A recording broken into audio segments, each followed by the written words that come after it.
The hurricanes that developed in America end of last year. It's been called the costliest natural disaster in North Carolina's history. Mounting death toll, at least 182 lives lost. They accelerated quicker and they're more intensive than ever before.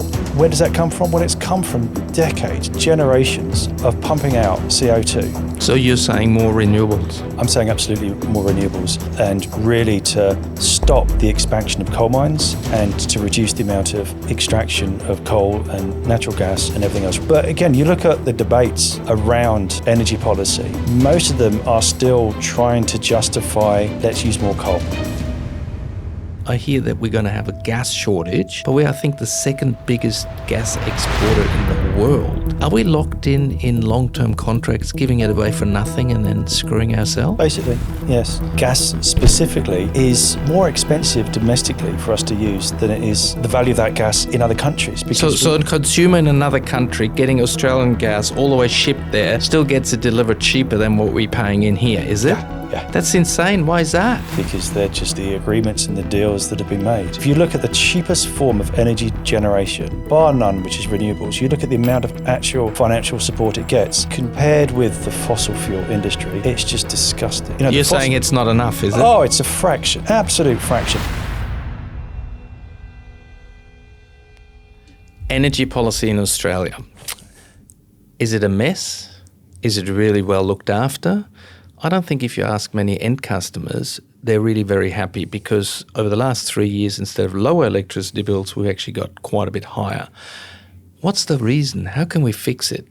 So I've invited James Sturch, who has been in the solar and energy space for quite a while, and he possibly gets it a little bit more than me. So I want to debate with him what we can actually do in Australia to possibly give end consumers, give our manufacturers, give really the people who rely on employing others and using energy a chance to actually get this down a bit. Is there actually hope?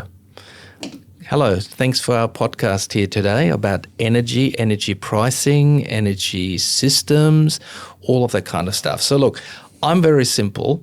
I don't get many things, but I get that at the moment, I hear that we're going to have a gas shortage, but we're, I think, the second biggest gas exporter in the world.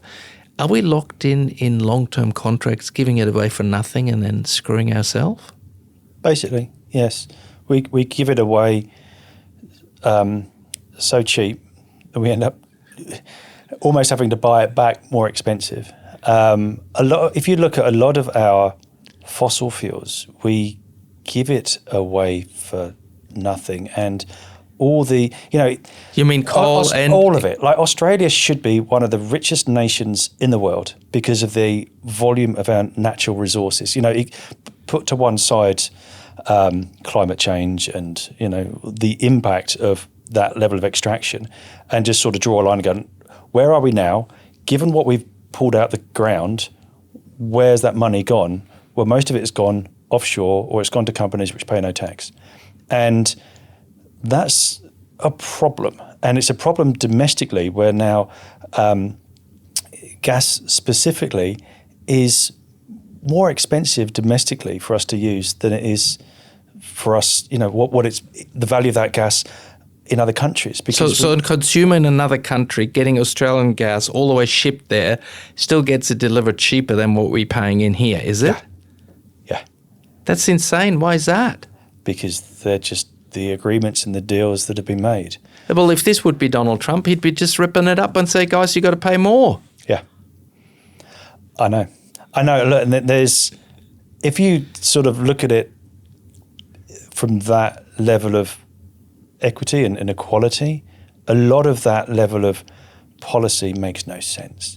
If you look at the cheapest form of energy generation, bar none, which is renewables, you look at the amount of actual financial support it gets compared with the fossil fuel industry, it's just disgusting.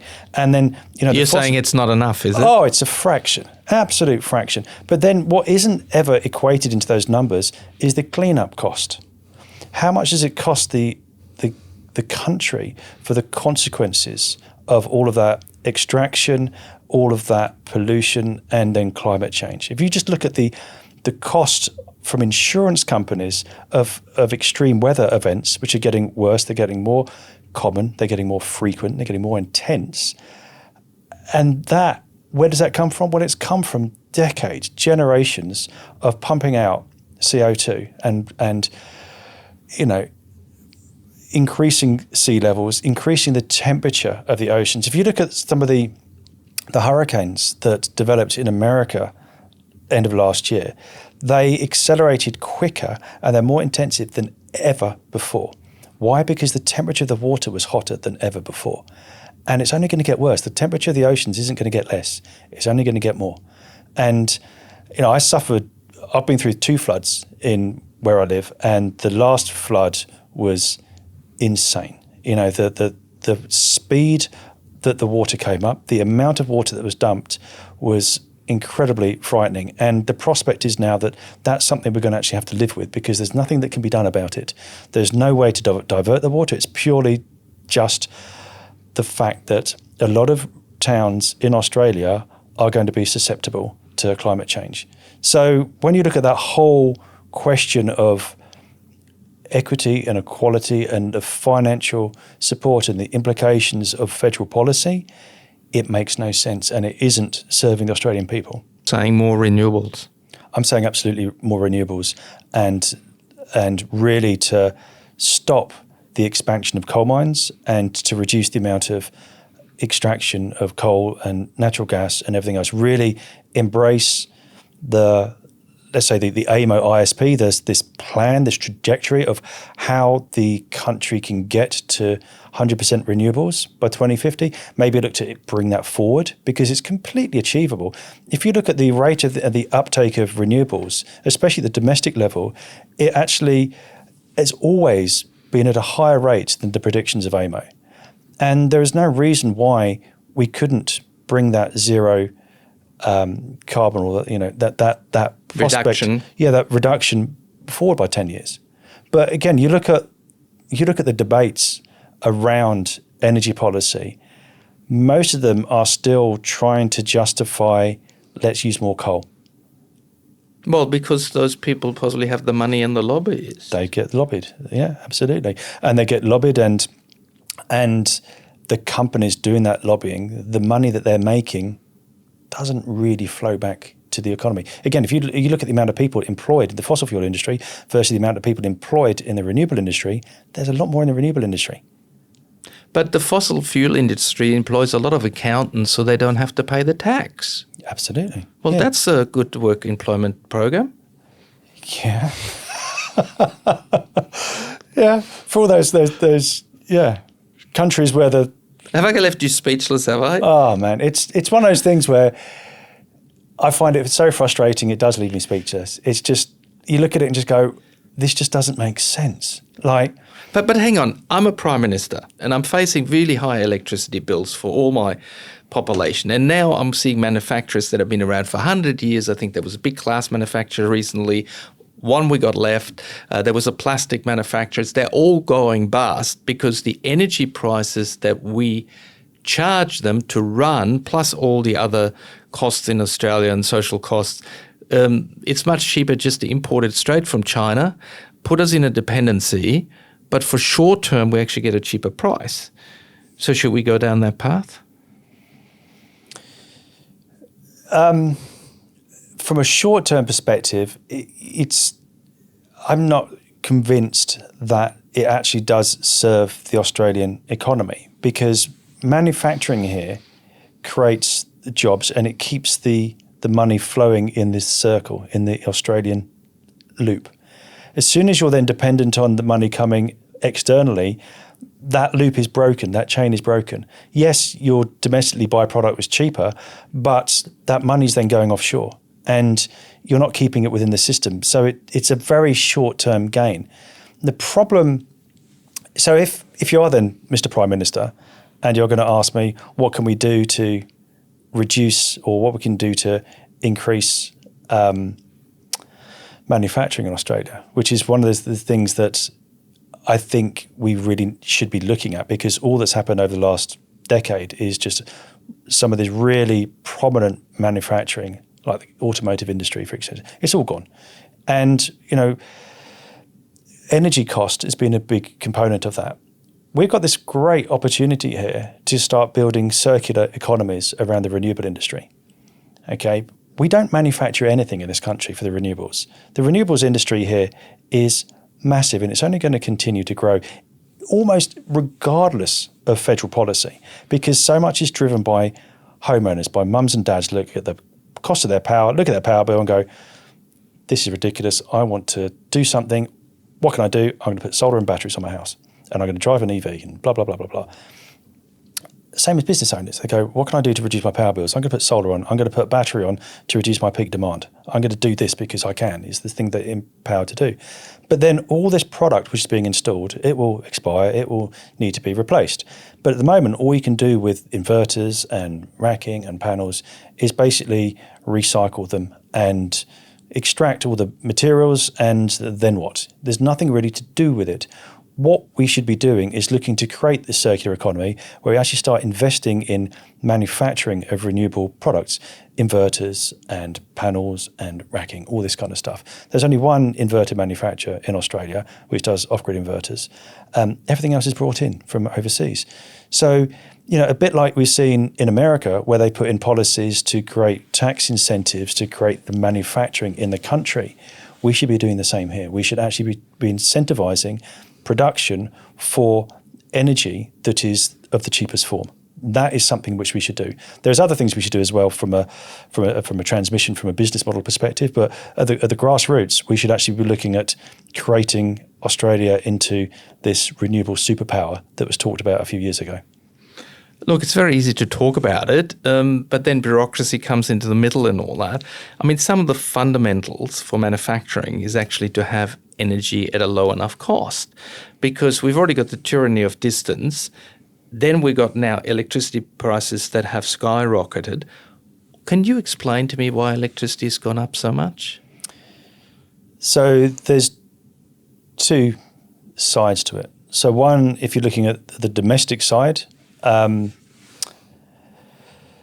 of the reasons that the cost of electricity has gone up so much is not necessarily due to the cost of production, because the actual cost of production of electricity has actually gone down.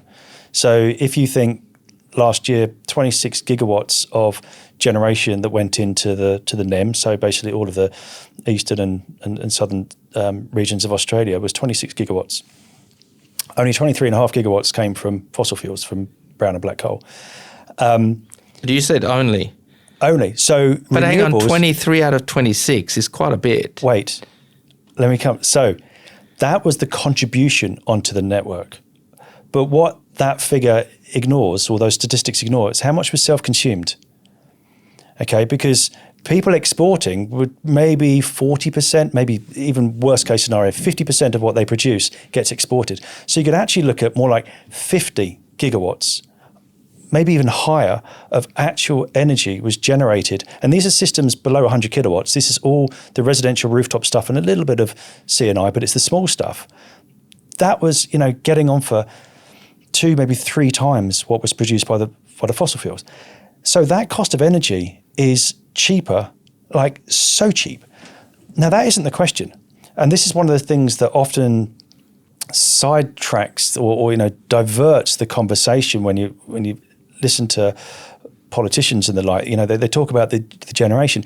It's actually the way in which the industry works, the way in which we've got a energy industry which was designed well over 100 years ago, which is based on one-way power flow from central generators transmitting energy from point A to point B. And that is still how it's structured. That's how all the costs are structured. So for instance, where I live, I pay $1.40 a day for property to service charge. So that is how much I pay for the luxury being connected to the grid. Now, part of that is on the basis of the transmission from me. So I live in northern New South Wales, and where I live, the energy that is delivered to me is on the assumption that it's basically coming from the hunter, right? And so is my neighbour. But if you think about it, when I'm exporting all my solar, my neighbour's using it. So actually what's happening is my neighbour is being charged for transportation of energy from the hunter when actually it's probably about 30 metres. Now, that's one of the fundamental issues that we've got, is that the way in which distribution and transmission costs are even out isn't actually fair and equitable. And the fact that we still have this model which is based on that is one of the issues. Also, you've got metering costs which get factored into that as well. And the metering costs are still based on the fact that to a certain degree, people are being employed to go and read your meter. But there's a national rollout of smart meters. People don't come and read your meter anymore. It's all done digitally. But consumers are still paying for that service. Do you see what I mean? So there are all these embedded costs that consumers have to pay, which don't make sense. But we tend to focus on the little bit, which is the actual cost of generation, which is not really the challenge. It's actually the challenge is all the other embedded costs. Okay. What are all the different levels of the sandwich that make up the cost, and how the heck can we get it down? So if I think of myself, where I live, since the first electricity bill I paid when I came to Australia in 2008, 2009, I was paying something about 19 cents a kilowatt hour. I now pay about 35 cents a kilowatt hour. So it's less than doubled. It hasn't actually gone up that much, really, in terms of the cost of electricity. However, back then I was paying about 20 cents for the service to property charges, so the network charges. I'm now paying $1.40 a day. That's where the charges are coming from. So when you then look at what goes on the bill, you've got the cost of the actual kilowatt hours that you're consuming, but you've then got all these other costs which get layered onto it. And a lot of them are the distribution costs. So that's the stuff, sort of the way the energy moves around local to you. Then you've got the transmission costs. So that's on the assumption that your energy you're consuming is coming from 100 kilometers away, maybe even more.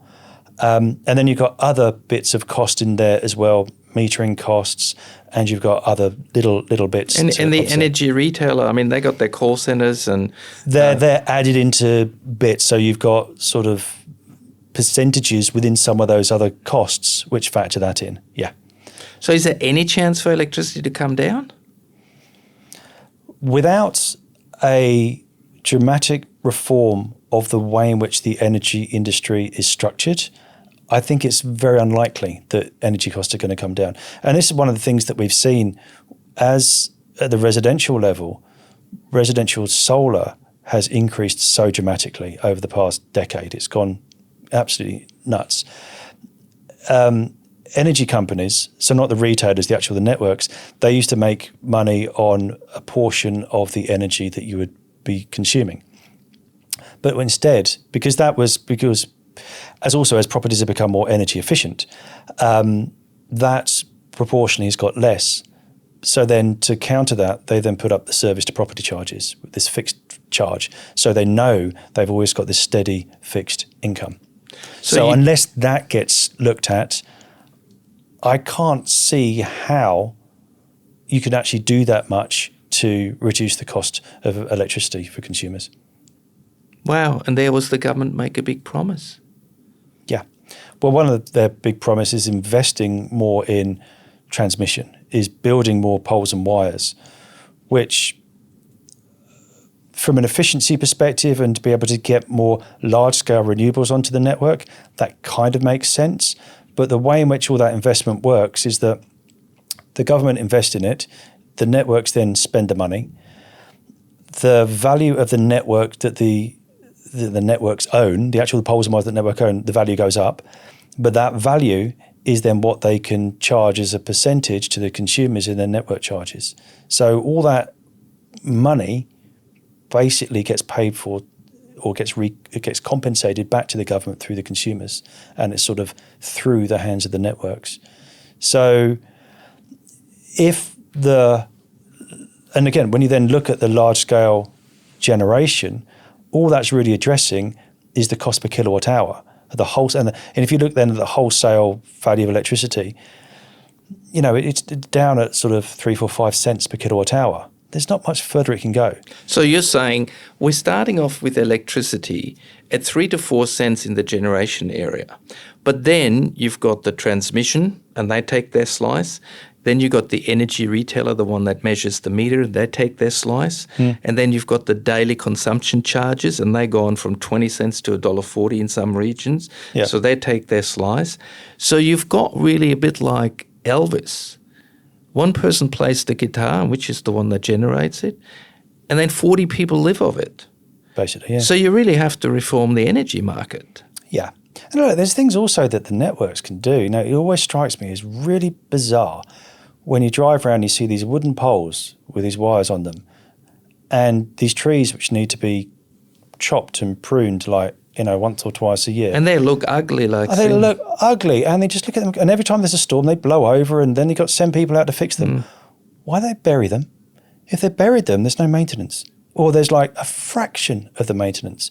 I can remember a few years ago. So you're saying, in some way, we leave the poles and wires up there, so there's a whole industry behind it to maintain it, because if you would get rid of it, then basically the cost could come down, but we politically would possibly have to sack a few people. Yeah, exactly. Ooh. Exactly. But we all pay for it. Yeah. I mean, I don't know if you agree with this, but the high electricity cost at the moment is a huge burden for small business. You run your fridge and your coffee shop and all that, the rents are gone up. It's really hard to recover that. Manufacturing, forget about the government spending billions of manufacturing if you haven't fixed the energy input cost, including gas. So are we in such a big mess because we privatized it all, or is there any solution?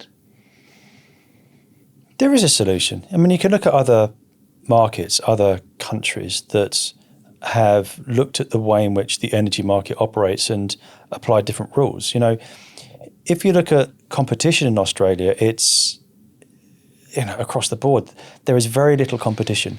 You have monopolies, you have duopolies, you know, even within the energy sector, the electricity sector, you've got, 16 networks, you've got about 45 retailers, you've got 18 VPP operators. It's not much.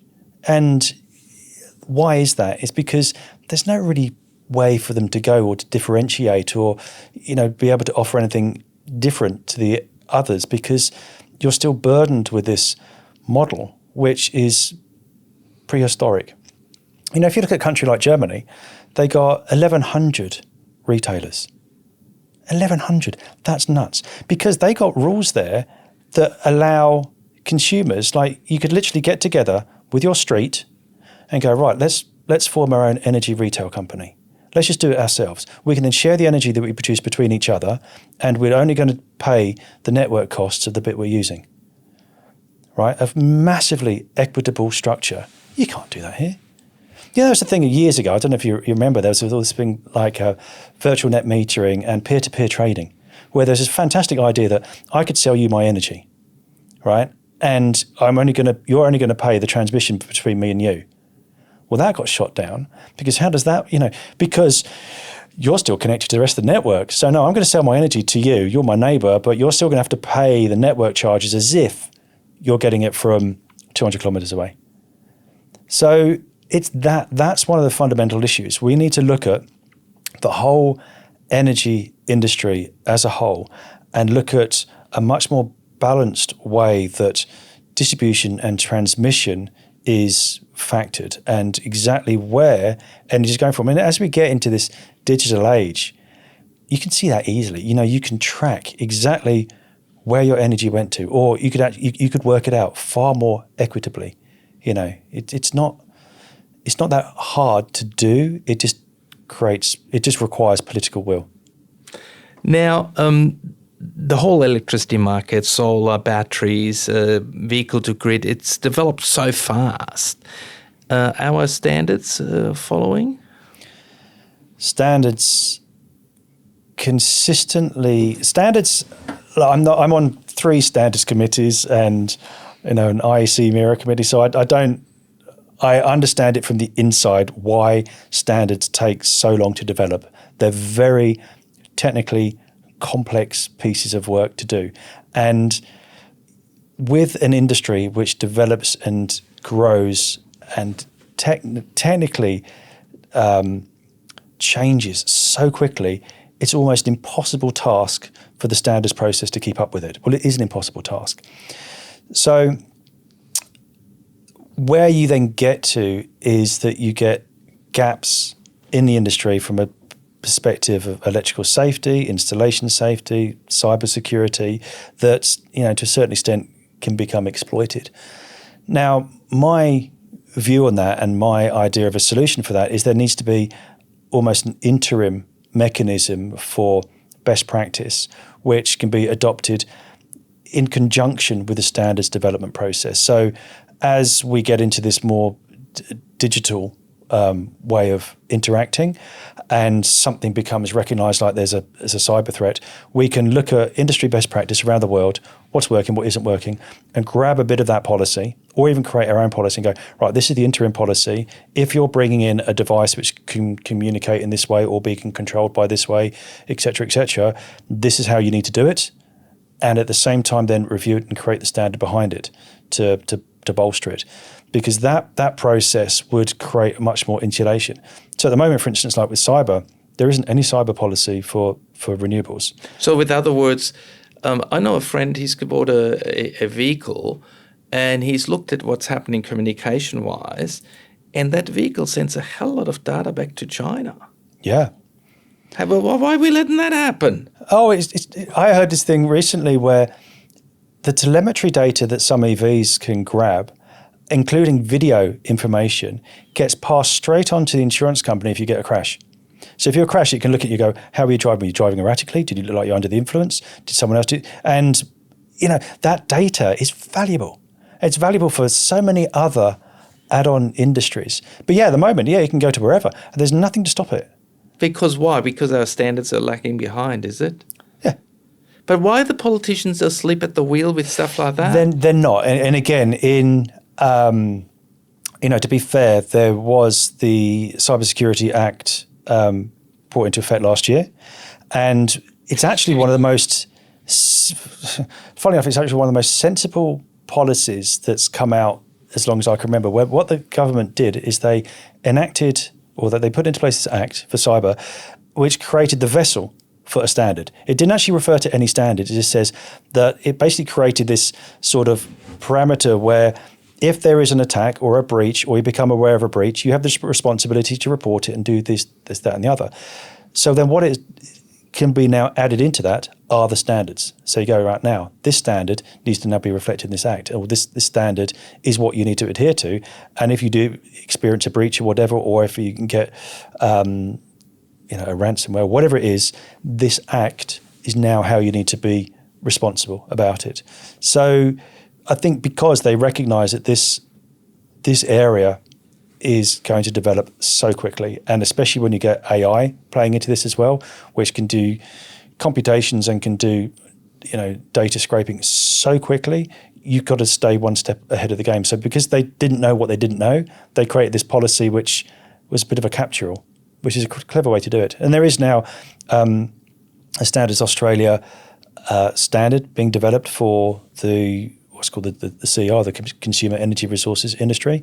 It's a first step, but it will get there. But from a consumer's perspective, they should start thinking about this. Businesses already are. Some of the biggest businesses in the world are already very aware of the threat of cyber.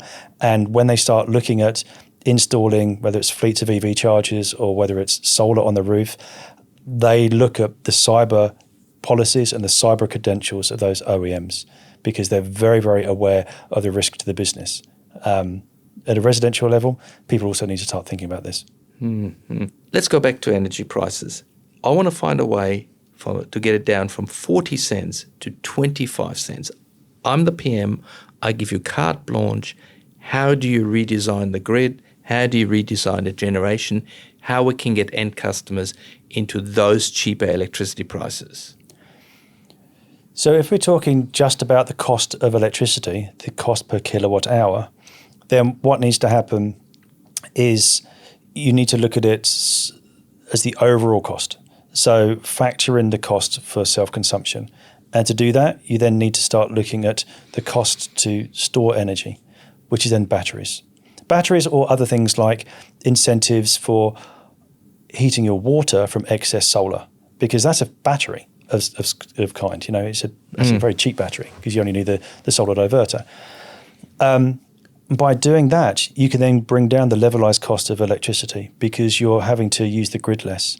There's less actual spill to the grid and having to buy back from the grid. So by increasing self-consumption and self-sufficiency or autonomy, you'll bring down the levelized cost. So that's the first thing they need to do: incentivize and support residential batteries. The second thing that needs to then be looked at is the way in which you can pass on more equitably things like negative pricing. When you get to that point in the day where there's excess solar, reduce the price to consume. Incentivize people to store energy. Because at the moment, there's only, I think, a couple of different tariffs around the country where you have points in the day where it's predicted there's going to be excess generation and people get incentivized to store. But I mean, in the middle of the day, when we get all this solar, why aren't all the electric hot water heaters turned on to suck it up? Exactly. But I mean, that is so easy. It's so obvious, and it's not done. Yeah. So again, like if you look at Germany, there was an issue in Germany. No, but I don't want to. No. I don't get it. Why here are the energy retailers deliberately sabotaging their own system? No, it's not the energy retailers. So in some states, the state governments are not passing on negative pricing to consumers. They're saying that can't happen. Networks do not, when you get excess generation where the cost to consume is literally zero, or you could actually pay someone to consume energy, do not pass that on to consumers. Why? Wouldn't that be an advantage to then turn my hot water on at that time when it hardly costs me anything? You'd have to ask them that. I don't know why. For me, makes no sense. So instead, what you then end up with is a solar backstop mechanism where when they turn it off. They turn it off. So turn off your generation. I just gave you a rebate to build your solar. You now think, oh, well, I've kind of looked after it. I looked after the environment. And now they suddenly go, oh, we haven't built the infrastructure up to date. We haven't built enough batteries. And now you can't actually use it. You've got to turn off. That's your manufacturer. You just bought all your machines and now you decide to turn them off after midnight. Yeah. See, here's the thing, right? Why? If you were to create the market, and like in Germany, okay, let me just give you this example because you'll see the parallel. In Germany, they had an issue in North Germany where they had too much generation coming from wind. And around the same time, they had too much consumption in South Germany. And the transmission line from north to south was too small to be able to take that extra generation and get it to the south. So the prospect was I think like 2.5 years, €2 billion project to update the transmission. Instead, what they did is they looked at North Germany and South Germany and said, how many batteries are there? How many residential batteries?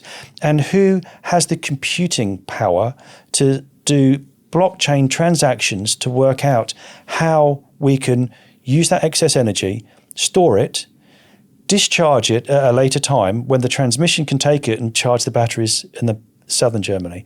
So they used IBM existing infrastructure that was in buildings and offices and things like that. They delivered this in 6 months. So excess generation was stored by consumers because they were paid to charge the batteries because it was cheaper than turning off the wind turbines. And then that energy was then discharged and consumed by the people in the South Germany, right? You could do that here. So you could have this scenario where you could incentivize batteries. People could put their batteries in.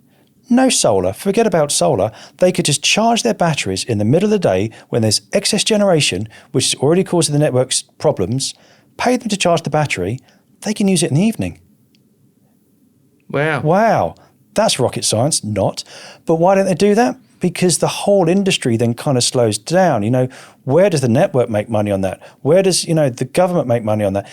But that's what needs to happen. That's why when you asked me originally, what can we do to reduce that cost per kilowatt hour? Incentivize batteries. Because we already got a lot of solar that is done very cheap. We've got too much generation, which is why AEMO are running around like headless chicken trying to get backstop mechanisms implemented as quickly as they can because they see a system security risk because networks cannot handle the reverse power flow for all this excess generation. To explain backstop, That is when you create solar, but then artificially the network controls your inverter and actually turns it off. It doesn't want it to go to your neighbor because there's already too much there. Yes. But if you actually would put the batteries into that infrastructure, we're creating extra vessels, all that extra solar, which hardly costs much, is available then to be resold at a later stage at a fraction of a cost what it costs to get it from 400 k's from a coal-fired power station. So that's how it should be. But in some states, like Queensland, for instance, the way that the backstop mechanism is being implemented there is they don't just turn off your generation so you're not exporting. They turn off your inverter completely so it stops producing. So it basically cuts out any self-consumption. So what they actually do is go, there's too much production, so let's flip it and actually bring load onto the network. So you become, rather than a self-consumer or an exporter, you now become a consumer. So hang on. The monopoly that I'm damaging because I'm creating solar has now been given the power to turn my solar off when financially it's not an advantage for them. Potentially, yes. Wow. Lovely politics, isn't it? Isn't it? So you as a consumer really can't escape being mucked around by government policies, by standards that take a long time, and by energy retailers who are not looking after you but after their own interest. Would you think it might be worthwhile for people just say, stuff you all and go off-grid? Yeah, I mean, that was one of those things that a few years ago was a real threat. And they thought that people disconnecting from the grid was going to be what's known as the death spiral for the industry, where the more people that disconnect would push the price up for everyone else, that incentivizes everyone else to disconnect from the grid, and it just goes, down the toilet really, really quickly. But the reality is that it's more technical and more expensive to go off the grid than I think people consider, because it's one thing putting on your solar and your storage for normal grid use, but to size a battery big enough to get you through a storm or the winter, it's 2 to 3 times larger that you need. Or you need to have a generator which can get you through those periods, which are noisy and, or can be noisy, but you've got to put it somewhere. It's not an ideal outcome. So, for me, for instance, I don't really consume anything from the grid. I just export because of the size of my system.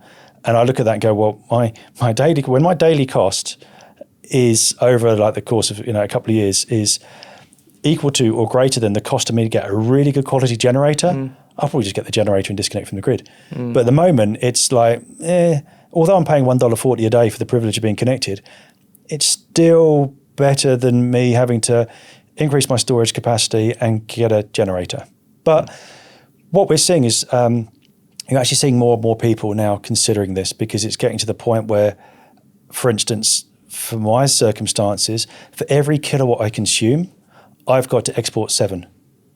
I've got to export 28 kilowatt hours a day just to offset my connection fee. It's ridiculous. The cost to it is, there's absolutely no incentive or value to export to the grid at all.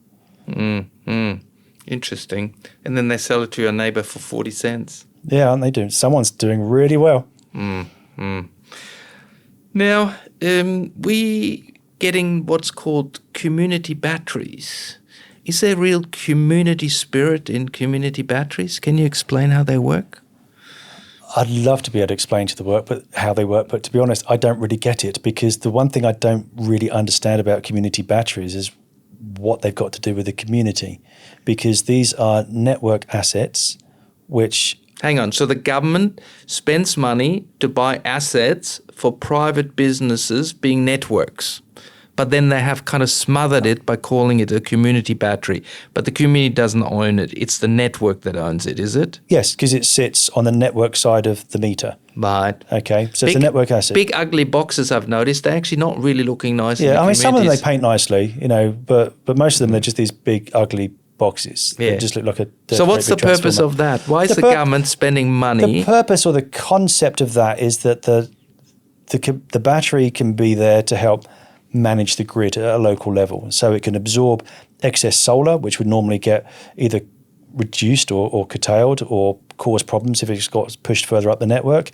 And it can help balance the network if it's in a location which might struggle to get the energy that's required to meet the loads of the consumers at certain times. So basically, people in areas that have unstable grids because they're at the fringe, or there's already a bit too much solar and people wanting to put solar on are going to get slapped a zero export limit, then the network can say, well, there is this funding we could put on a community battery. You have to apply for it. You have to pay for the application for it, et cetera, but it's our asset. It goes onto our network. It helps to increase the value of our network that you and everyone else are going to pay for anyway. So that's a great deal for the energy retailers. I don't think they do well. But a sucker one for the community. Yeah. Now, wouldn't an energy retailer and a distributor already have to create a grid that can now cope with solar? Because it's been a train one way going up this way since 2006. Why do they suddenly wake up one day and say, oh, there's a lot of solar? Why haven't they prepared to build those batteries already in that time frame? Oh, that's a great question. There's a lot that they, if someone had a crystal ball and could go back, 15 years, 20 years and foreseen where the industry was going to be now, they would have started designing it differently. They'd have started putting on a lot more visibility and control at the residential level, even at the distribution level. They'd start putting in batteries. They'd start putting in infrastructure to manage this. But in a funny way, no one really saw the speed of transition, the speed of the uptake of residential renewables.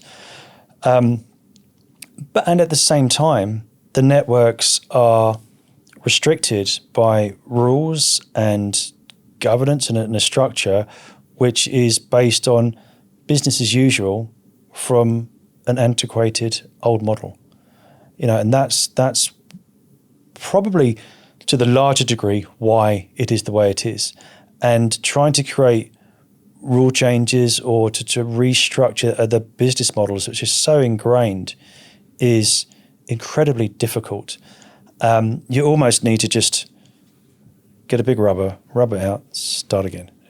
Just go, right, if we were going to redesign the energy industry in Australia with current technology, with current products, with current appetite for consumers, with current global challenges, with current issues with climate change, what would we do? We would probably look at models which, instead of this distributed landscape, we'd create lots of microgrids. We'd create power systems per town, per region. Go, right, you're self-sustained. So if there's a storm 100 kilometres away, you're not going to get affected. You now need to be self-sufficient in terms of energy for this region. Okay, you've got residential storage, you've got all this PV generation, it might be topped up by a field for the panels over there and a couple of big batteries or whatever. That's it. Anyone wanting to now build a property or build an estate, you now as part of that have to create the energy generation that facilitates those properties. And it grows with the buildings. Just like you have to put in the facilities for the sewerage and the waters and everything else, well, you've also got to put in the facility for the generation. So you'd actually start creating a business model like that. So in each one of those regions, they have their own retailer.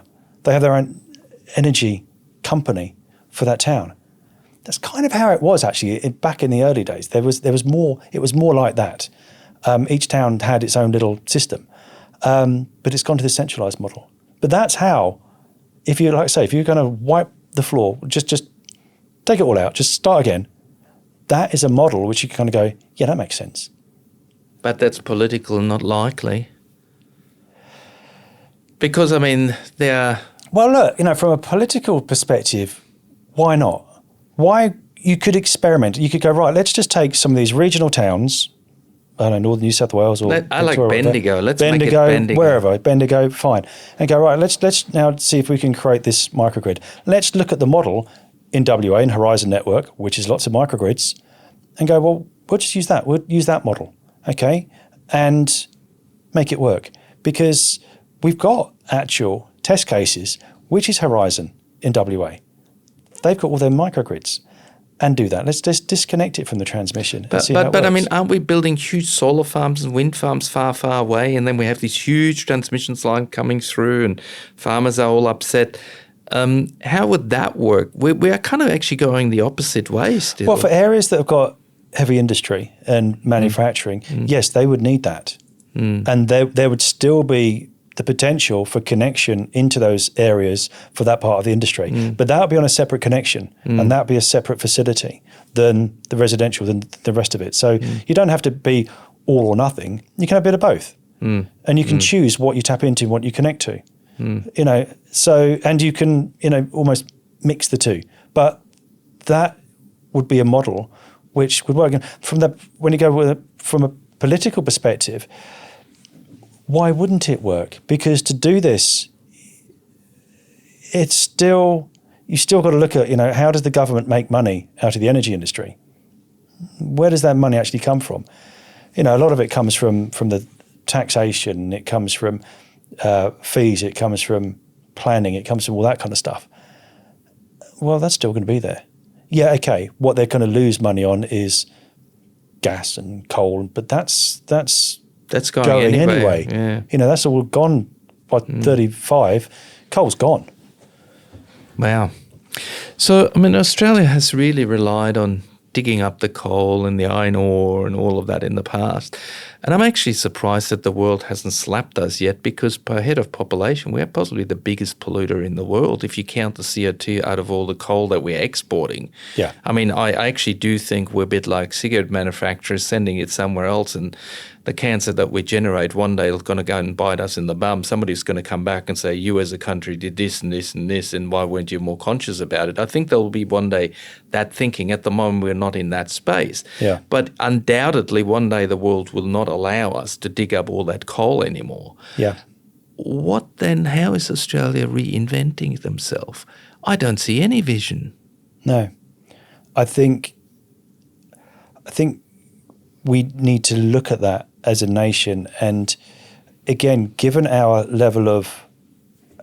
insane level of resources in terms of renewable potential, you know, solar predominantly and wind, we could be the absolute go-to globally for technology, for products.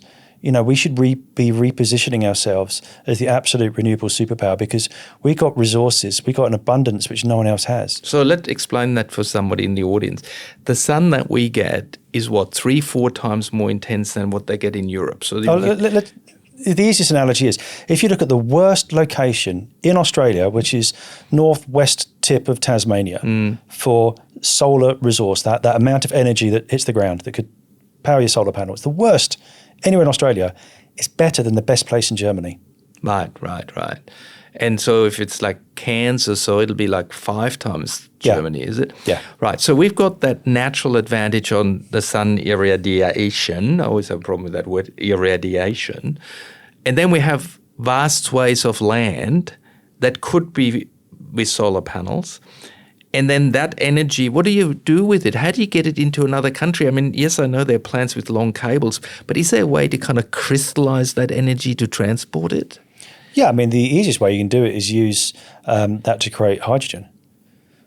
But that's still not that easy to fertilize around. Is there anything else? I mean, I said fertilize around because I was trying to give you that hint.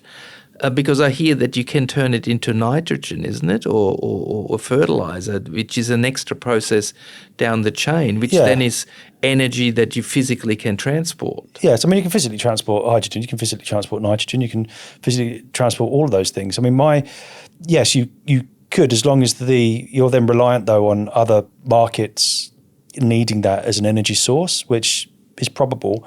My personal view to start with is that we should be the country that is producing more product, the actual inverters and the solar panels and things like that. Because, you know, you think of a solar panel, it's predominantly sand.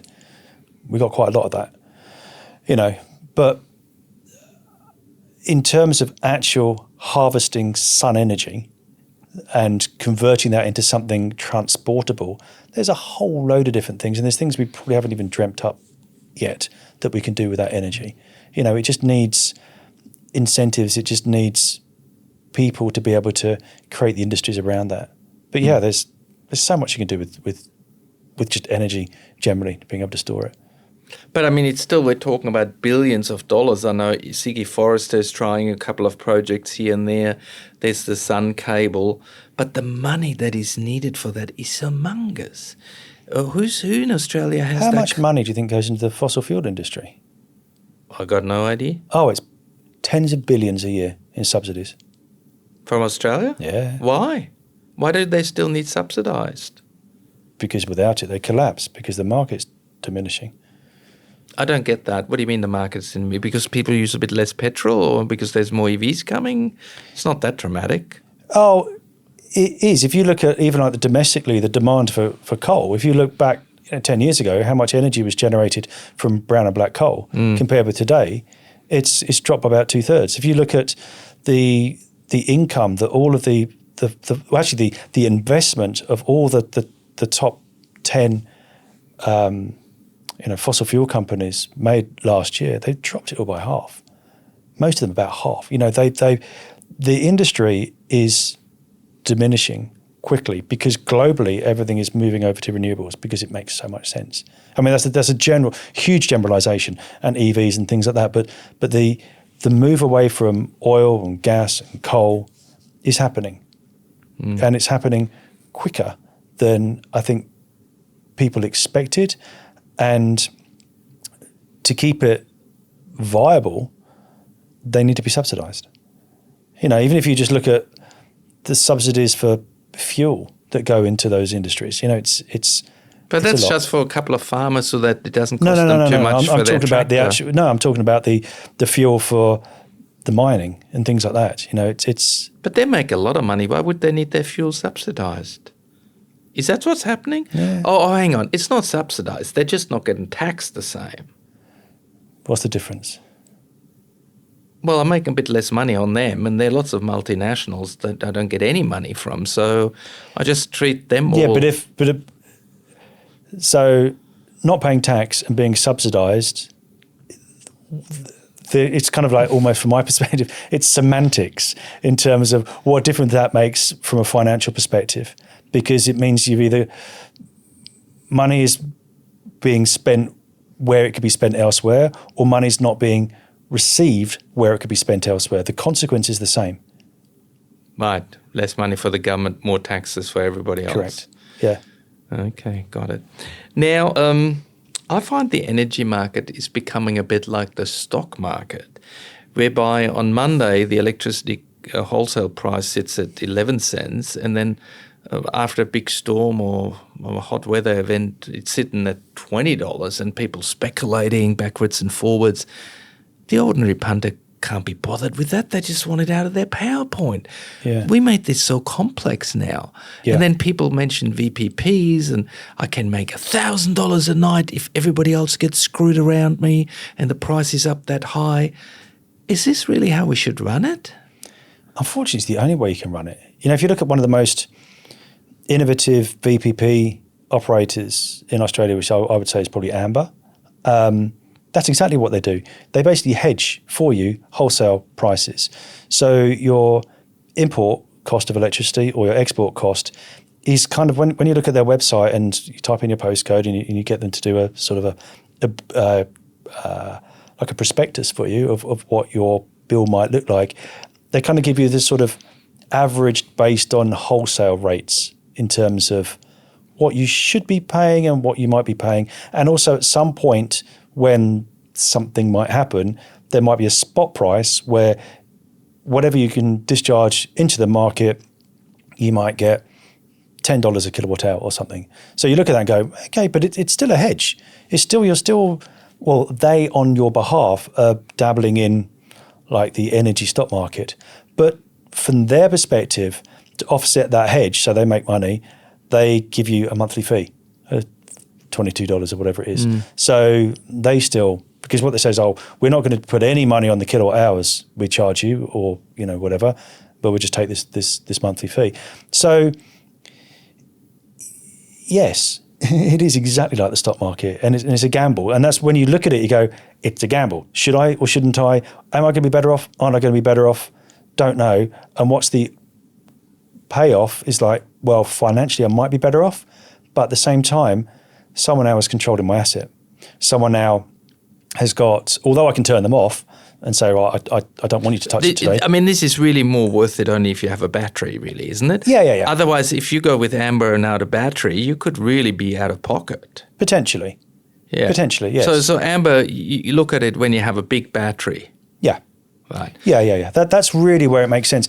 And an EV. If you've got an EV as well, then they can use that as a battery and dynamically change when you're charging your car and things like that. And, it does get very clever and very sophisticated, but it's still a bit of a gamble. And where you start seeing hesitation from consumers is it's around that social license. It's around that trust. And unfortunately... Why? Because somebody else is running my battery now and they're running I'd say into it's bigger trust than that is that it's an energy company.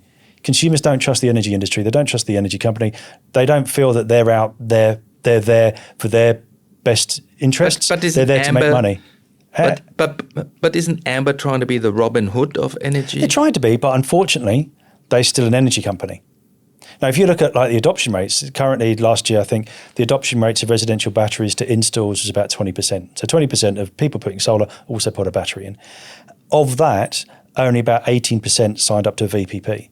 So that numbers you can look at on a daily basis, only 3.6% of consumers putting in a system are signing up to VPP. But maybe I think the guy who sold them the battery hasn't really explained the advantage of a VPP.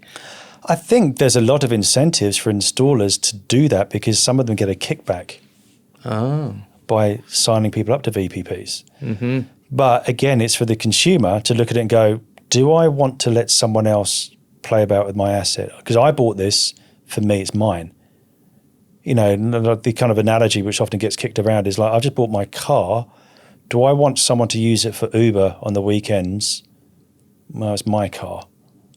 It's that kind of but my 21-year-old son, he only drives rally style every couple of days. Should be all right. Should be. Fine. Sign up then. Go for your life. Is there a difference between VPPs and then there's Origin who waves and there's AGL who waves and then there's Amber and Amber says, we're the Robin Hood, we not charge you extra. I don't know why I'm putting a German accent on. I don't think it's German. Yeah, Robin Hood wasn't German. But no. Anyway, is there a difference in the benefits you can get out of VPPs? Yeah, it's like anything. It's like any of the energy retailers or any of the VPP aggregators. They've all got different tariffs and different offers for consumers, and there's websites where you can do comparisons of what is the one which is going to be best suited to you, depending on where you are in Australia.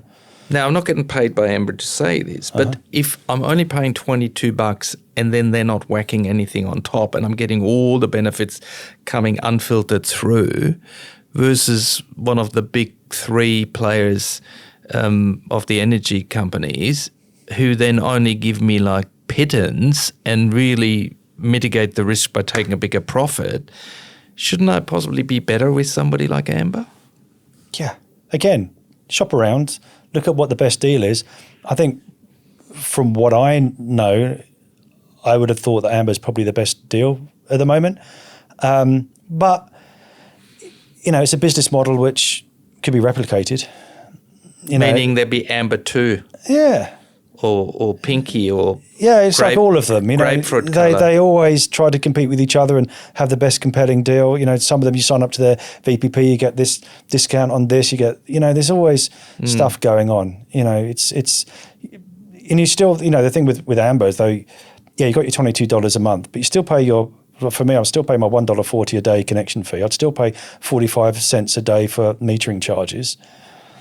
So I've still got all these fixed costs. The only hedge is the kilowatt hours that spill in and out, and that's the gamble, which is the same as any VPP operators. Like, none of them will give a guarantee of like, you sign up to us, you'll be absolutely 100% better off by that, and they can't do that because the energy industry is in this constant state of flux. It's transitioning, and it's moving.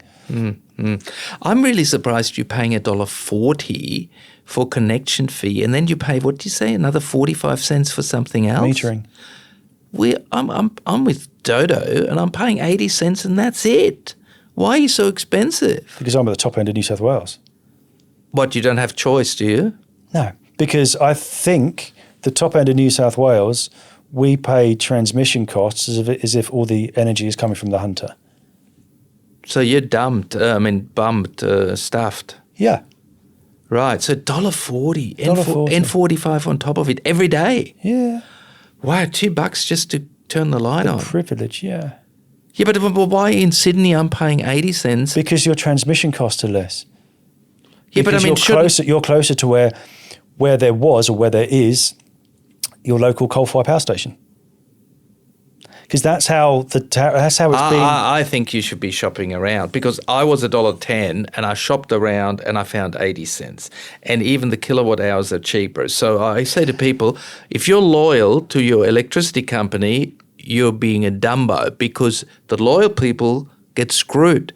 They charge you more than the new customer who gets all those incentives. Swap your energy retailers every year is my advice. It's not the retailer. So the retailer is only really charging you, or has only got the capacity to play about with the kilowatt hours bit. The retailer can't do anything about the network charges. Yeah, but why is it? No. In Sydney, different energy retailers charge different prices for the network charges. Some of them charge $1.10, and I found one which charges 80 cents. All right, where I'm at, I don't have that luxury. I mean, maybe. I haven't changed my retailer for a while. But again, when I look at what I'm currently paying with the retailer I am, then when I did the comparison of looking at Amber, it's the same. All right, but it's still $1.40. Look, there are parts of Australia where there's monopolies and where you ring the same people and it's the same price, but where you have choice, spend that 15 minutes, make a few phone calls, and compare it. But they deliberately made the pricing so damn complicated, where it's a mix between off-peak and then there should be a government-run website that tells you at any given time, for any given reason, for every postcode, which one is the cheapest energy retailer. That would introduce a bit of competition. No, that exists. No, it doesn't. There's the Energy Made Easy website you can go onto, and you can put in your postcode. You can, if you've got a smart meter, put in your NIMI, your National Meter Identifier, and it will tell you which is the best deal for you. Oh, didn't know that. Yep. It will look at all the different tariffs of all the different retailers which will offer you deal, and it will give you the best outcome. And then you have used that in your area for a while? Yeah. Okay. Yeah. Some Energy Made Easy. Energy Made Easy, yeah. We should get a plug out of them. Yeah, but it doesn't really help much when all the tariffs are still rubbish. I've used those comparison websites. I started with $2,000 for my insurance, and then all the others offers were $2,200. Yeah, it's funny that. Yeah. Okay, now coming back one more time to the community batteries. Mm-hmm. I love it. There is a sense of community. There's a community battery. What's the benefit for the community? The benefit for the community is often talked about by the people the marketing trying to support spinners. The marketing, that it's going to reduce the bills for the consumer. Explain to me, what is a community battery? So a community battery is a large battery which sits as part of the network, which is paid for partly by the network, partly some of them now can get funding. The community have government funding, a lot of them. The community pay a certain amount of the fees to be able to get it applied for and to get it installed. Hang on. The community actually puts their hand up and says we want one, or does the energy retailer decides there should be one in that region? Kind of both. But if not the energy retailer, the energy network can decide, and the energy network can then find a location, say this is a really good location for a community battery, and the community around here are going to benefit from it. Now the network benefits from it because often it's in a location that has got constraints. It's either somewhere that struggles to be able to deliver the amount of energy that those householders require, or struggles to be able to manage the amount of power going in the opposite direction the amount of power being exported from excess PV. So that's what the benefit to the network is. From the consumer's perspective, they typically will get more stable energy supply because of those constraints, because they might, without the community battery, suffer from brownouts and blackouts and things because they can't get the power that's delivered. Or if they want to put PV on their roof, might be told by the network, you can't export anything because we just can't take it. So the benefit for the consumer is often talked about a financial benefit, but sometimes it's quite hard to see that mechanism, because really, as far as I can see it, the only financial benefit is that a consumer can export more energy than they would do normally. But when you look at the value of that export, it's very little. So hang on. So is really community batteries just a bit of a spin? Because the energy operators, the energy, not the retailers, what they're called again, the energy Networks.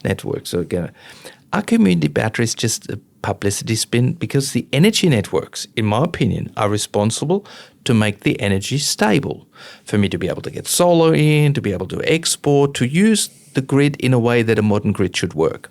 But then I go into the government and ask for my taxpayer money to put batteries into local areas, paying maybe half for it, to create more stability and therefore less cranky customers that they should have supplied for in the first place. So this is actually the government giving my taxpayer money to create more value for those companies. They're going to have higher assets on their value on their book. They can sell themselves for more money, all subsidized to me, and the government's been complicit to spin me that this is a community battery. I never own it. And the benefits that I get is simply that my grid is more stable, which it should be in the first place. They have a legal obligation to provide power within a threshold in terms of voltage and frequency, and also for a minimum amount of time per year. Now, those batteries help to maintain that. Well, that's what I'm saying. It's You're completely right. It's like the government is buying my tyres when I have a transport business because I'm too stingy to bloody buy them. Oh, think about it with context of smart meters, right? Everyone is going to get a new smart meter, but you've got to pay for it. You've got to pay for the installation of it.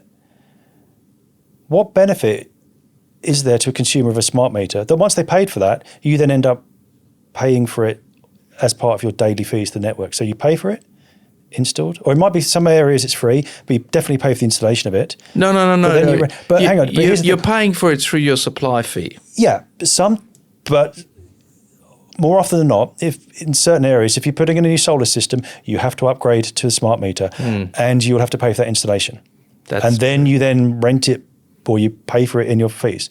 But what benefit is there to a consumer to have a smart meter?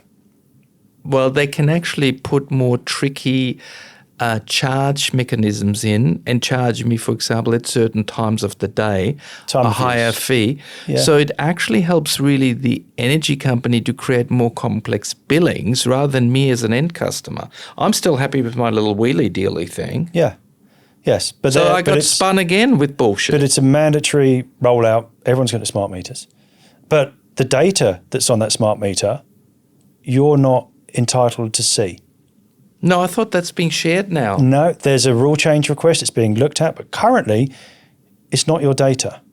Although it's your data, you can't connect into that smart meter and get that information. I thought that's what Solar Analytics and others do now. Solar Analytics have a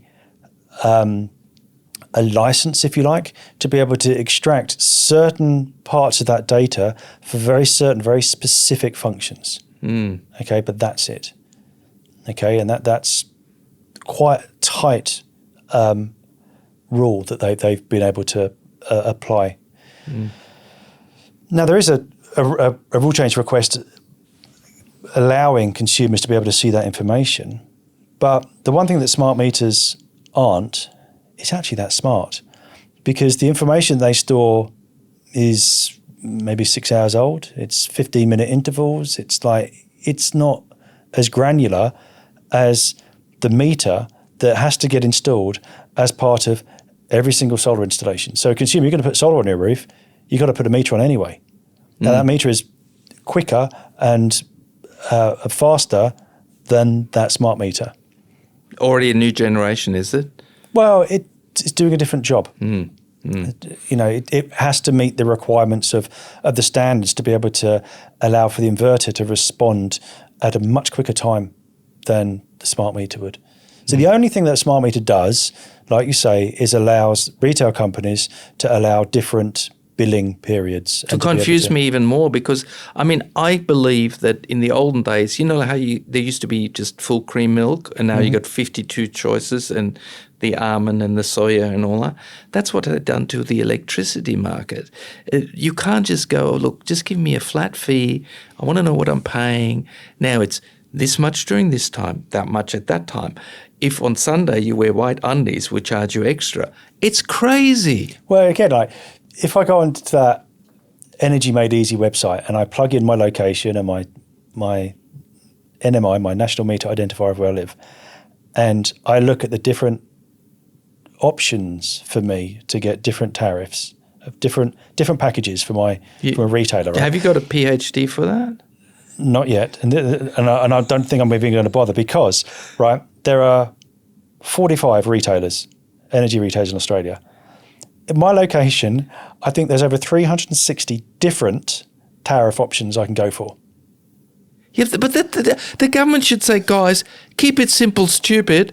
Give people 3 choices, make it really clear, make it easy to compare, because quite frankly, it's like my wife going on a trip overseas and we haven't chosen the country yet, and we're looking at 147 choices, and at the end we sometimes never go anywhere. Yeah, kinda. Oh, crazy. It is now, crazy. all the EVs coming and all that, are we actually in risk of going into blackout territory for many days here and there? I love that. There's this assumption that everyone's going to come home and plug in at the same time and crash the network. Yes. That's what's going to happen. Are people really that dumb? No. And also... We all flush it around 7 o'clock. You see the spike. Everybody makes a cup of tea at 6 to 7, watches the news, and then 15 minutes later go to the toilet. Off a tangent, right? In England, when I was growing up, EastEnders was massive. Everyone watched EastEnders, right? And they always used to do this Christmas special of EastEnders. And I think it was the Christmas special. Well, anyway, there was there's one episode where something major happened, and everyone after the episode got up and made a cup of tea at the same time, and it nearly crashed the whole electricity system in the UK because everyone stuck the kettles on at the same time. And that's what's going to happen with EVs. But no, because funnily enough, when people get home at night, the cost of electricity is probably still in the peak period, which means it's going to be expensive. The people don't care. They want a cup of tea and they want their EV charge. No, but they do. Because what no, they do, not my wife, or not many people's wives. Your wife is the anomaly. No, they're just going to go home, they open the garage, they put the car in, and they plug the EV charger. They have no awareness that they're now in the peak period for paying. What, you think they're going to go home, they're going to make the dinner and sit down, and then later go, oh, now it's a bit cheaper, I better turn the EV on. If that's not done automatic, it doesn't happen. Because most people, a lot of people, have EV chargers that they then have a schedule on it. So they plug it in, yes, but it will be turning on to actually charge at 1 o'clock in the morning, 2 o'clock in the morning when it's cheap. All right, I'll give you that. Yeah, they won't, just because it's plugged in doesn't mean it's charging then. You plug it in, yes, but you've got a schedule on it. And a lot of people also are then, like with Amber, they'll plug the thing in, but then the VPP operator will be telling you when to charge your car. Or you have the systems, and there's a lot of these about, where you plug it in and then you'll actually be able to charge your car from excess solar. So, and that's why people don't plug it in and straight away it's going to be charging. It's actually scheduled and it's managed because that makes sense. You know, it's like people aren't that stupid.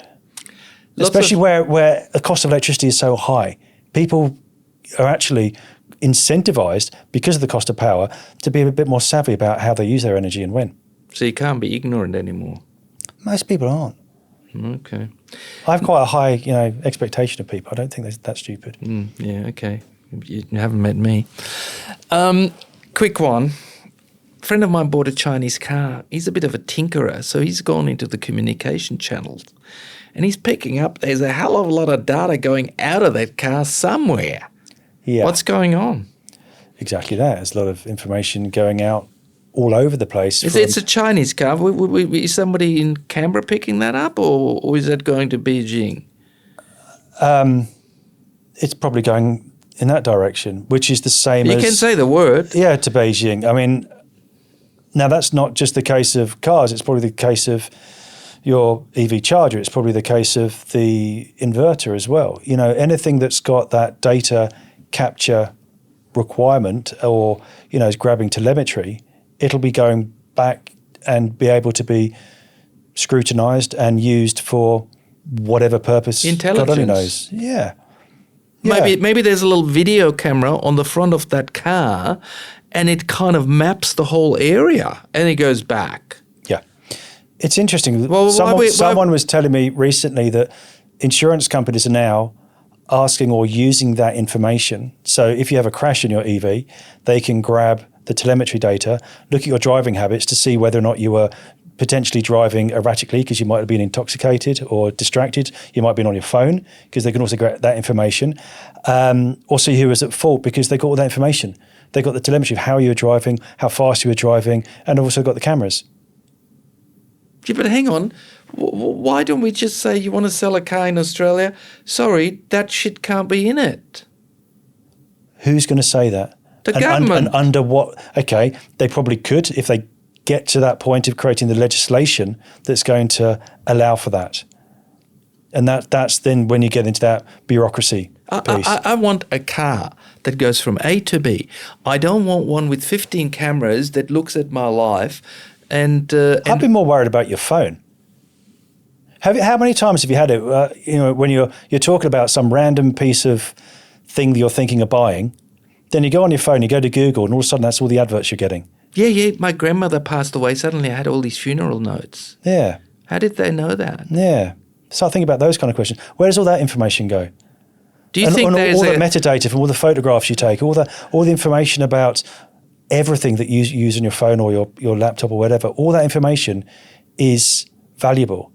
You know, you think of like AI at the moment and how clever AI is. You know, every time you go into like those captures where to prove you're a human and you've got to look at the images of motorbikes or zebra crossings or whatever, that you're programming AI by doing that. So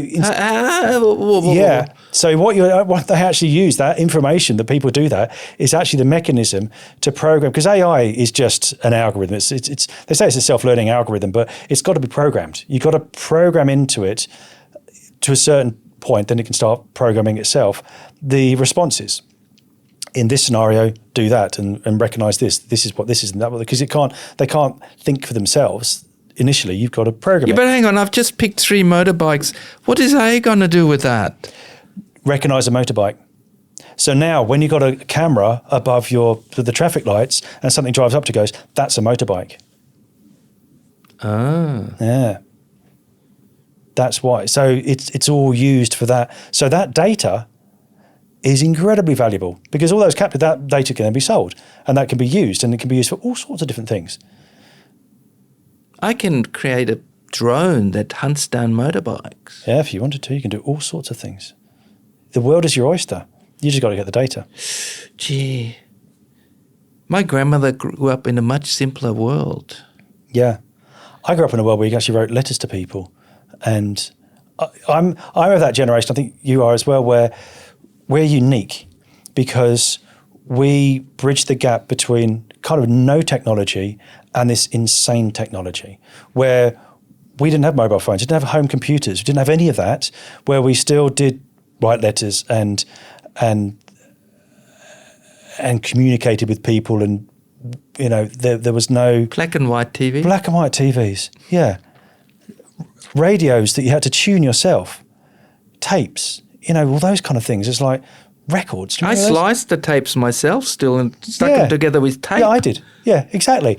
And then we've then experienced the introduction of computers, and then into home computers, and then into mobile phones, and then smartphones, and then where we're at now with AI. And we can kind of appreciate where we're at and the significance of that and how it's changed how we used to be, and how that's affecting the younger generation, and how there's the breakdown of community, and how we can look at it and go, No "This is attention good." to detail, by the way. No.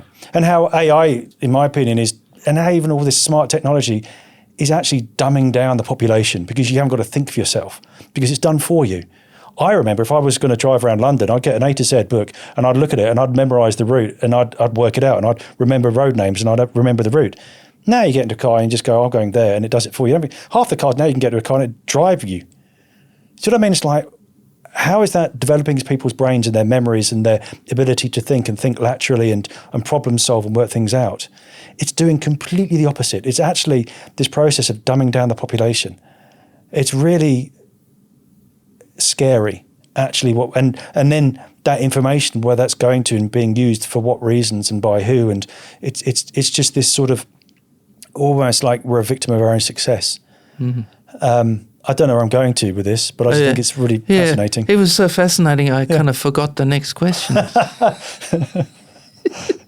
Yeah. You've got to be careful what you ask me because I can just go off on all sorts of different tangents. Is this kind of like a Karen moment where you kind of just rave on as a boomer being frustrated that young I'm not people... frustrated. And I just find it fascinating. It's interesting where we're in this transition, this massive paradoxical transition of who we are as humans and what we're doing and why we're doing it and where we're going as a race and as a society and as a kind of conscious beings and looking at our future and what level of choice and freedoms we'll actually have and why we will do the things we do. It's an interesting time to be alive, kind of quite scary at the same time, because we're also now suffering the consequences of hundreds of years worth of post-industrial revolution, harm to the planet.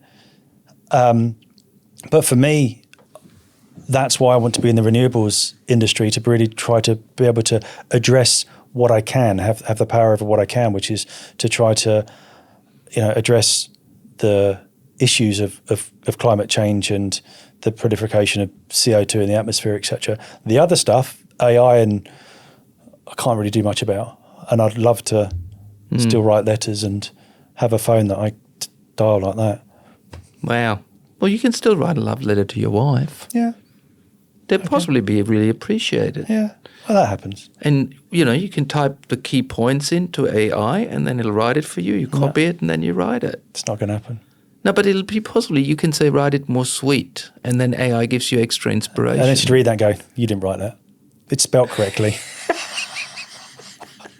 Okay, got it. Donald Trump has been elected not too long ago, second time around. Seems to be even a bit more erratic than the first time. How are all these different tariffs going to affect our trade relationship with China, with the US, renewables as a whole? Because, China certainly bought themselves out a big niche to be a huge influencer in this. They were very smart there. They're eating the Germans alive on the cars now. How's Trump affecting us? Time will tell. It's interesting to see where he kind of goes to next with his, executive orders and his slashing of this, that, and the other, and adding on tariffs. I think there's going to be quite a transition in terms of global trade. I wonder if there's going to be quite a backlash in America in terms of, due to there'll be, I think, a cost of living crisis. Worse than all those tariffs making things more expensive. Yeah, they're going to hurt the domestic market. So, and restrict supply and all the rest of it. Because a lot of countries are just going, well, sod you, we just won't sell American products anymore. So you think it could backfire? Yeah, I wonder if I kind of question if it's going to backfire. And it's interesting when he was in his last term, again with all his anti-renewables policy, the renewables industry in America actually went through its largest growth period, which is quite ironic in a way. And I almost wonder if that's going to happen again this time around. Because, some of the policies, like dig baby dig and all this kind of stuff, or drill baby drill, whatever it was, it's not, it doesn't take a genius to work out that energy from renewables is still cheaper than coal. And, EVs are more They've got more advantages financially from a driving perspective, from a fueling perspective than combustion engine cars. And, just, again, people tend to vote with their wallets or act with their wallet. So I'm not quite sure how it's going to pan out. It's a very, very interesting and kind of scary space at the same time. For us domestically, I think the government here are kind of doing desperate talks to try to see, where we're going to sit, if it's going to start, because I think there's looking at slapping on tariffs to Australia as well. So we'll see. I'm not quite sure how dependent we are on the American market, or vice versa, how much we trade with them. I think the issue is going to be if Trump puts a lot of tariffs on China, then China economy slows down, then their need for Australian products will be less, and therefore we're kind of shot by friendly fire kind of indirectly. That's what possibly Trump's stuff's going to be causing. Do you share that could happen?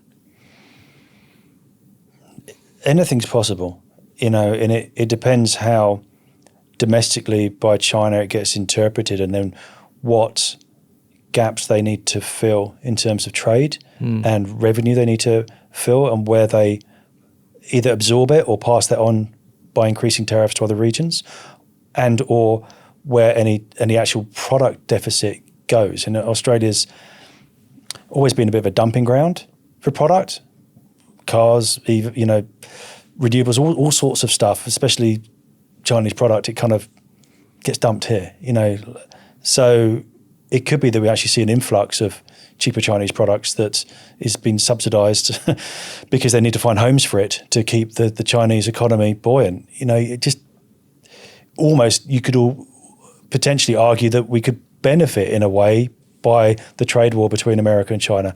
Just don't know. It's still too early days, but it's very concerning what that's going to do for, the global trade and global politics as well. Now, America, we always were taught, they were the leader of the free world and democracy and freedom of choice and all that. And now Trump's going, Greenland, I want that. Panama Canal, that's one of mine. What about, we might want Antarctica on our part one day.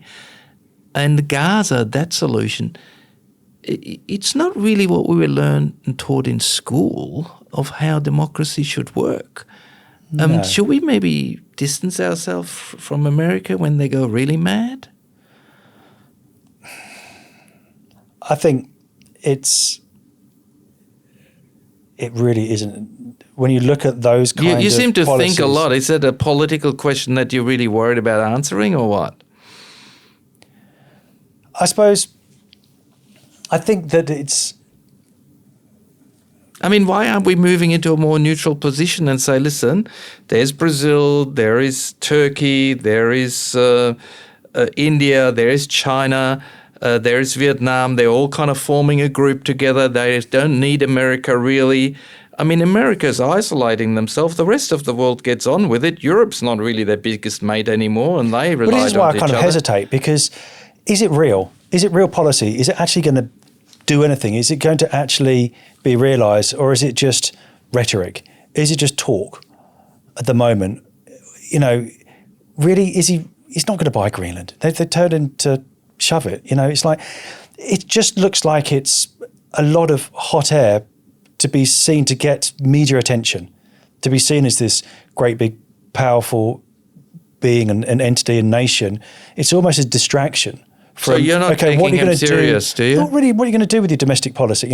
How are you actually going to address some of the fundamental issues in America first? What's that? High drug use, low manufacturing, high crime rate. The amount of mass shootings. The issues with the healthcare system. There's a lot of real issues in America, which are very difficult to address within the term. So instead, I'm going to deal with the world problems. So what? You're saying basically there's a very rusted roof and I put a solar system on top to hide the holes and make a big fanfare about it, but I haven't really fixed the underlying problems. So if I talk about all the big stuff from overseas, my domestic stuff, I probably realise I can't fix. Kind of. I do wonder that. I do wonder. Because also, you look at the amount of debt that America's got, it's insane. Mainly to China. Yeah. So if China one day says, oh, well, we sell all those debts for a couple of pennies, and I mean, they got actually leverage, haven't they? Yeah. It's like 30 odd trillion. It's like insane. Like, it's not even monopoly money. It's like a shop full of monopoly board money. But I mean, the dollar's just gone up, the US dollar, it's gone more value, despite all the fundamentals for the US being wrong. Yeah, but is that because of the federal policy or the government policy, or is that just because of a short-term initial sort of response by the markets to do things now before shit happens down the road? Just because there's a blip doesn't mean that's a sustained profile. It could just go whoop, woof. Right. It'd be interesting to know. So at the moment, I'm kind of looking at it and just go, and also I look at a lot of the media and go, how much of this is actually true? Because are these things actually really happening? Is this just content? Is this just... But we never had a politician like that. I mean, if somebody in Australia goes up and says, we're going to sell Tasmania now, nobody's going to say, oh, well, that's just rhetoric to get a headline. People think, well, that's the guy's gone crazy and that's what he wants to do. So why do we let somebody like Trump, who's got a trigger on the nuclear button, talk stuff like that? How can we not? When you say how do you not let it happen? That's the problem. You mean, when he's got his own media channel, when it's all so controlled by other very wealthy people with financial interests and also a huge amount of media presence, to stop that rhetoric. The whole thing has been built on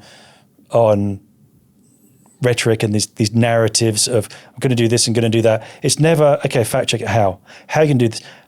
Is actually what you're saying true? Is anything true with what's going on here? Or is it all just hyperbole and talk? How much we're hearing now is true. You just don't know, because it's just no one that challenges it gets as much airtime as what comes out of that camp, because it's way more interesting and outrageous and distressing than the truth. But eventually they're going to run out of craziness. Oh, there's plenty of craziness to keep going in the world. There's plenty. There's, you could keep that going for the next 3-4 years easily, But I'm actually going to wonder if he's going to last the distance, health-wise and mental-wise. Yes, potentially. But, you could end up in this situation which has happened before, all over the world, where the leaders are no longer competent, but you just don't see them.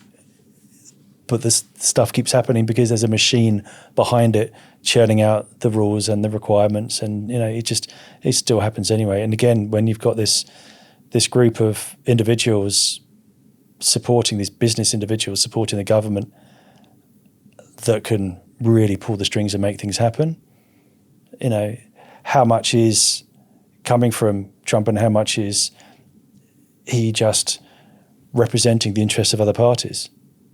So it's a bit like a weekend at Bernie's, is it? Something on it. Ah. Could be. All right. Okay. Well, look, we got a little bit off the topic of energy, but interesting thoughts. We always be wiser in hindsight, and then everybody knew it anyway. I always find that when something happens.